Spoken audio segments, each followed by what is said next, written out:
This is Channel 2 News, coverage you can count on.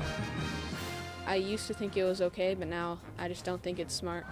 Yeah, we all learned an important lesson. The community is mourning the loss of a 13-year-old boy a day after he fell through the ice of a South Reno pond and died several hours later. And that is our Channel 2 News big story at 6:30. The boy was underwater for nearly 40 minutes before rescuers were able to pull him from the icy waters. Good evening, I'm Kristen Remington. I'm Wendy DeMonte. Thank you for being with us tonight. In fact, the boy's friend tried to help him get out, but as we know now, he too fell in. Some passersby were able to pull him out, but they were not able to get the first boy who fell in. Paul Nelson revisited the scene today and talked to neighbors who are still coping with this tragedy. People that I talk to that live and work around here say they're still really in shock about what happened yesterday. This is an area where a lot of kids like to come out and play, but it's been a different kind of scene today.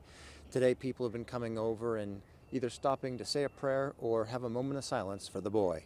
Yeah, he was a friend. Throughout the day, people have visited the spot where a young life was tragically cut short. A makeshift memorial sits on the shore and flowers are scattered along the ice. It's absolutely heartbreaking. It's tragic.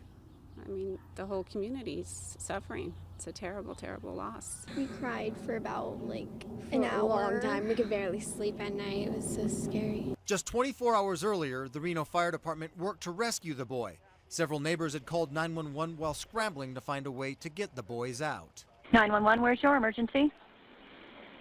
It's at the lake behind 950 Sandhill Boulevard. 950 Sandhill. There's some kids playing on the ice, and one of the kids just fell through. One's going underneath the water. Okay, is he still under the water? He's bobbing up and down. He didn't look like he's doing real good, though. The 12-year-old boy was pulled safely from the water, but the other did not survive. Neighbors say they've seen kids playing out here before and warned them about the danger. I had talks with my son about being on the ice, and I'm sure the parents did too, but kids are just kids. Becker's 12-year-old son admits he's also gone onto the ice and that yesterday's incident serves as a wake-up call. I used to only walk out a little bit, out maybe a yard or so. Now I don't even go out there at all.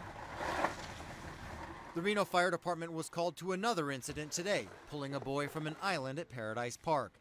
The 13-year-old had walked across the ice, but a passerby told him to stay put and don't risk falling through the ice. There was a chance that he could have fallen in the ice, yes, and it was good that they actually said, hold on there and we'll get you help to get him out there.